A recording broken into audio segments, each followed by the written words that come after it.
Ito ang latest chika. Mahirap bang magmahal, Tony? Dahil nung single ka pa, career, friends, and family lang ang umiikot ang mundo mo. But now na may Jeff ka na, mahirap ba? Napapagod ka ba? Yan ang tanong ng isang mosang. Pero simple lang ang naging sagot ng mati ni Idol.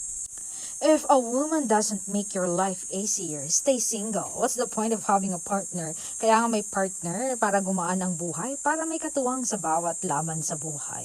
Pero kay Belle, hindi ko ramdam ang pagod at hirap. Naging mas gumaan pa nga yung buhay ko dahil sa kanya. And totoo pala talaga yung sinasabi ng matatanda na kung gusto nyong umabot hanggang dulo, hindi lang siya about sa love.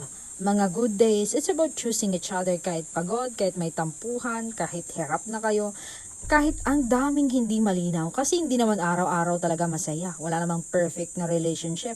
May days na mapapatanong ka kung worth it pa bang ilaban to? Kung kaya pa ba? O kung mas madali na lang bumitaw? Pero dun pumapasok yung choices na pipiliin pa rin siya kahit mahirap. Hindi ginagawang solusyon ang hiwalayan sa bawat away.